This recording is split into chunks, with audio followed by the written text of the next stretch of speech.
प्रदेश भाजपा के अध्यक्ष और नेता प्रतिपक्ष ने एक दिन पहले अपनी जान को खतरे के साथ झूठे मामले में फंसाने की आशंका जताई है। इस आरोप को भले राजनीतिक नजरिए से देखा जा रहा हो, लेकिन बाबूलाल मरांडी ने पिछले दिनों राज्य सरकार के कई निर्णय पर मुखर विरोध किया है। दरअसल पूर्व पुलिस महानिदेशक के पद पर अनुराग गुप्ता की नियुक्ति समेत उत्पाद नीति से लाभान्वित होने वाले लोगों को लेकर भी भाजपा अध्यक्ष ने सवाल उठाए। ऐसे में उन्होंने आशंका जाहिर की है कि जिसमें जान को खतरा और चरित्र हनन की कोशिश शामिल है।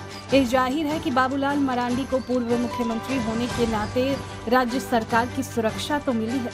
नक्सलियों से खतरे को देखते हुए केंद्र सरकार ने उन्हें सीआरपीएफ का कवर दिया है, जो उनकी यात्रा के समय मोबाइल सुरक्षा प्रदान करती है। ऐसे में किसी शारीरिक खतरे की संभावना कम है, लेकिन झूठे मुकदमे, फर्जी स्ट्रिंग ऑपरेशन की आशंका साथ में जताकर बाबूलाल मरांडी ने नए सवाल खड़े कर दिए हैं। अपने ऊपर खतरे की आशंका से जुड़ी प्रेस वार्ता उन्होंने मंगलवार को गिरिडीह में की। भाजपा सूत्रों ने बताया कि अपने विधानसभा क्षेत्र में मौजूद बाबूलाल मरांडी को किसी मामले में गलत तरीके से फंसाने की जानकारी मिली और जानकारी देने वालों ने बताया कि ये 1-2 दिन में ही हो सकता है। इस वजह से रांची आकर प्रेस वार्ता करने की जगह उन्होंने गिरिडीह में ही इसकी जानकारी देकर सरकार पर दबाव बनाने की कोशिश की है। राज्य के मुख्यमंत्री और उनके कुछ भ्रष्ट अफसर लोगों ने मिल करके डराने की, धमकाने की सुपारी लोगों ने ले रखा, यानी मेरे ऊपर हमला करने का और कोई ना कोई झूठे केस मुकदमा में भी फंसाने का इस प्रकार की साजिश रची जा रही। 2013 में भी सरकार हेमंत सोरेन की ही रही है। उस समय भी दुमका के शिकारीपाड़ा क्षेत्र के उग्रवादियों को सुपारी दिया गया। मेरे ऊपर भी हो सकता है, परिवार के ऊपर भी हो सकता है, या फिर हमसे जुड़े हुए लोगों के ऊपर भी हो सकता है। चलिए, बहुत बहुत धन्यवाद आप सबको। आज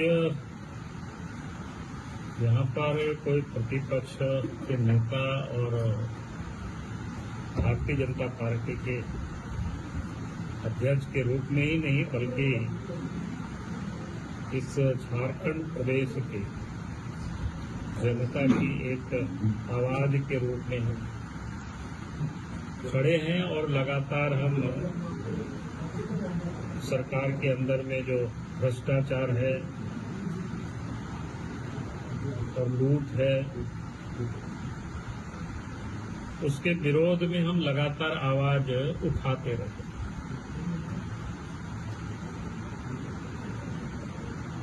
और इसके कारण से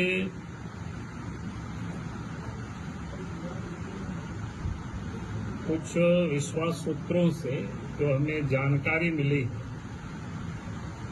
राज्य के मुख्यमंत्री और उनके कुछ चाहते भ्रष्ट अफसर लोगों ने मिल करके डराने की, धमकाने की एक प्रकार से सुपारी लोगों ने ले रखा है।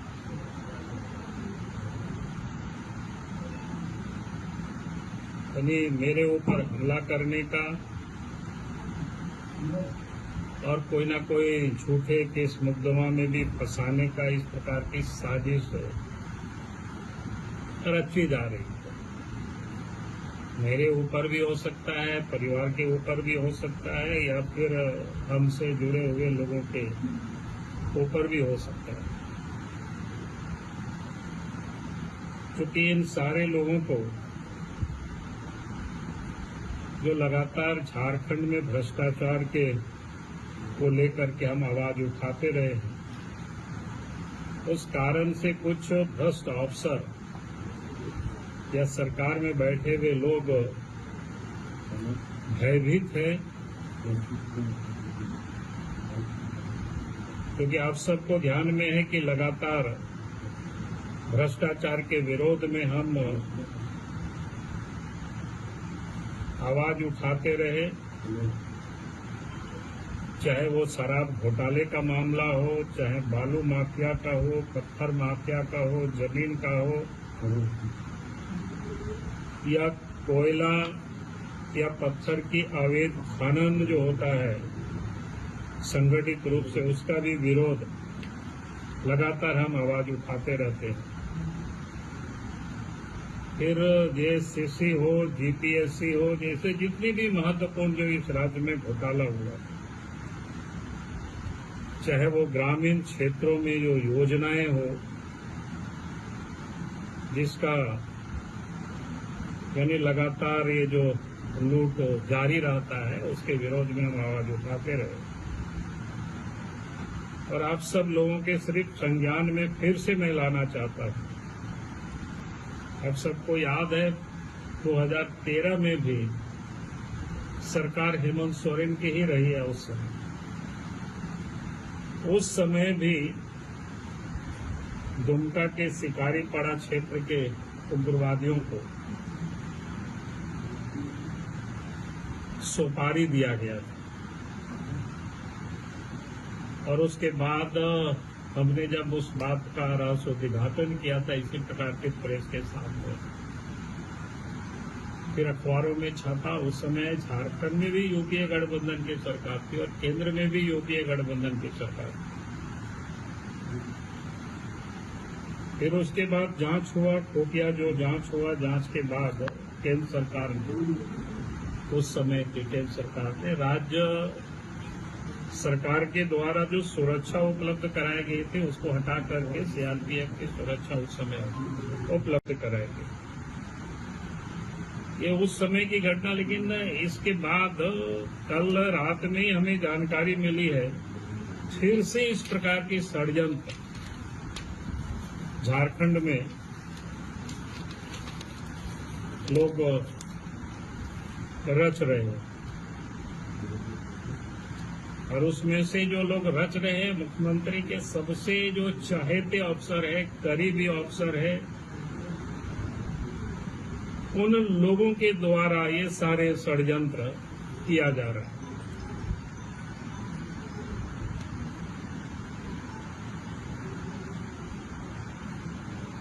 मैं इतना ही कह सकता हूं कि षड्यंत्र चाहे वो सारे लोग जितना कुछ भी करें, झारखंड में भ्रष्टाचार के विरोध में या झारखंड में जो लूट हो रही है उसकी आवाज को तो कोई हमारी दबा नहीं सकता है, चाहे वो जितनी भी हमें कीमत क्यों नहीं चुकाना पड़े। इस आवाज को हम लगातार उठाएंगे। सरकार गलत करेगी तो उसके लिए जरूरत होता है, जहां भी होगी तो सड़क पर भी उतर करके आंदोलन करेंगे।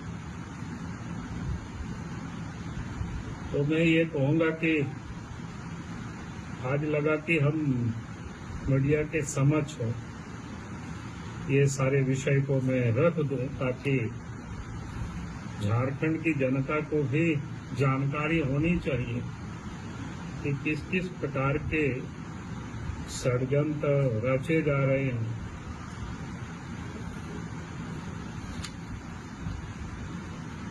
और अगर कोई भी किसी प्रकार की इसमें से घटनाएं या दुर्घटनाएं होती है तो मैं कहूंगा कि उसके सारे जवाब दे इस राज्य की सरकार की होगी, राज्य के मुख्यमंत्री की होगी। मुख्यमंत्री के सबसे किस चाहते अधिकारी से? अब वो सारे चीज तो आप लोग जांच कर लीजिएगा, पता कर लीजिएगा, मैं इतना ही कह रहा हूँ। और जब कोई जांच एजेंसी हमसे जब बात करेगा तो मैं जरूर बता दूंगा। आप पहले भी डीजीपी का प्रकरण उठा चुके हैं और पहले भी जैसा बता चुके हैं कि मुझे जान का खतरा है, फर्जी मुकदमे में फंसाया जा सकता है। कहीं आपका इशारा डीजीपी की तरफ तो नहीं है? जी, मैंने कहा कि जो जांच एजेंसी जांच करेगी तो उस समय भी मैंने बातें को उठाया था। मैंने कहा था अगर कोई सेंट्रल एजेंसी हमसे जब बात करेगी तो मैं बता दूंगा। केंद्र में आपकी सरकार है, क्या आप अपने लिए अतिरिक्त सुरक्षा? नहीं, मैं उसकी मैं कोई जरूरत नहीं समझता हूँ। फिर मैं जानकारी की, मैं तो यूं ही ऐसे ही मैं सदैव लड़ते रहा। जिस वक्त मेरे पास कुछ भी सुरक्षा नहीं था तब भी हम सरकार के गलत कामों का मैं विरोध करते रहा। और आज तो मेरे पास जितना सुरक्षा है काफी कुछ है। मैं उसके लिए अपने लिए मैं नहीं मांगता हूँ। मुझे जो जानकारियां मिली मैं उसको आप सब लोगों के समक्ष सिर्फ मैं शेयर कर रहा हूँ। लेकिन मुझे लगा कि कोई बात को सुन करके यूं ही रख लेना, चुप रह जाना, वो ठीक नहीं है। जैसे मैंने आपको बताया 2013 में भी इस प्रकार की सूचना मिली थी। और आप सब लोगों की जानकारी के लिए आपने देखा होगा कि जब कोई भी हमें जानकारी मिलती है और हम सरकार को भी पत्र लिखते हैं, तो आपने देखा होगा कि जिस पत्र को जब मैंने लिखा तो 1 साल या 2 साल के बाद वो पत्र की सत्यता आप सबको दिखाई पड़ा। आप साहेबगंज की घटना याद करिए। दारू को लेकर के 2022 में ही हमने मुख्यमंत्री को पत्र लिखा था। मैंने कहा था कि भाई ये घोटाला होगा, इन एजेंसियों को काम देने के लिए फिर से टेंडर किया गया और सब वही सब चीजें हुआ। कोई ऐसा नहीं है कि हम हवा में बात करते हैं। हमारे पास भी जो तथ्य है, जब कोई चीज जानकारी आती है तो उसको मैं अपने ढंग से फिल्टर करने की कोशिश करता हूँ। मेरे पास जितनी सूचना के तंत्र है उसको मैं उपयोग करता हूँ और तब मैं पता करता हूँ कि ये जो मेरे पास सूचना आई है वो सत्य है या सत्य से करीब है या दूर है। और जब मुझे ये पता चला कि जो भी मेरे पास सूचना मिली इस प्रकार की, तो लगा कि ये बिल्कुल सत्य के करीब है और हमें जनता से इन सारी बातों को हमें शेयर करना चाहिए। गांधी जी, ये तो आप जनता को बता रहे हैं, लेकिन एक प्रतिपक्ष के नेता की जान को खतरा है, इसके परिवार को खतरा है, तो लगता है कि केंद्रीय एजेंसी को जांच करना चाहिए और इसके लिए आप मांग कर रहे हैं? नहीं, मैं जांच के लिए मैं मांग नहीं कर रहा हूँ। मैंने तो सिर्फ जानकारी दे रहा हूँ, क्योंकि मेरे पास सुरक्षा तो पर्याप्त है।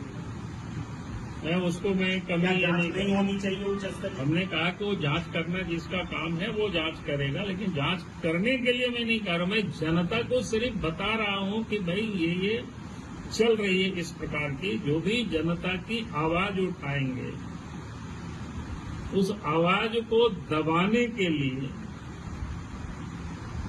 लोग सुपारी तक दे रहे हैं। राज्य में 1 जुलाई से कोई नई उत्पाद नीति आने वाली है, आपको इसमें भी कोई विसंगति नजर आती है? नहीं, अभी तो उस समय देखेंगे, अभी बहुत समय बाकी है। अभी तो जिस विषय पर यहाँ मैंने कह रहा हूँ इतना ही आज मैं विषय रख रहा हूँ। बाकी फिर आपको भ्रष्टाचार से ही जुड़ा मामला है तो नहीं, हम तो सब कुछ भ्रष्टाचार पर ही उठाते हैं। जो गलत होता है, जो गलत हो रहा है, जो पैसा खर्च हो रहा है वो केंद्र सरकार का भी पैसा है, तो केंद्र सरकार को क्या दिक्कत है जांच करने, क्योंकि पैसा तो उन्हीं का है। देखिए, कोई भी एजेंसी राज्य में जांच तभी करती है जब राज्य सरकार, जब राज्य का पैसा लगा हो सिर्फ तब। अब तो यहाँ केंद्र सरकार का नहीं, मैं केंद्र सरकार का भी पैसा रहती है, लेकिन किसी भी एजेंसी को जांच के लिए तभी वो प्रवेश कर सकती है जब राज्य सरकार उसकी इजाजत। सीबीआई तभी प्रवेश कर सकेगी। ईडी तब करती है जब कोई केस किया हुआ उसमें रहता है, पेडिकल्स ऑफेंस जब बनता है तब उस पर वो जांच करती है, नहीं तो वो जांच नहीं कर सकती, यूं ही नहीं घुस सकती। सीसीएल और अन्य विभाग की तरह इसमें भी तो हो सकता है, क्योंकि केंद्र नहीं, अन्य विभाग में सीसीएल वगैरह में वो जांच कर सकती है, लेकिन इस सब में नहीं जांच कर सकती। तो राज्य सरकार के अधीन जो रहता है वहाँ नहीं जाता। क्या आप मांग करते हैं कि उच्च स्तरीय जांच होना चाहिए? अरे ये सब तो एक बार मैंने मांग कर चुका, फिर मैं मांग करूंगा। आज मैं क्योंकि इतना ही बात मुझे करनी थी, इसलिए मैंने इतना ही खत्म करो।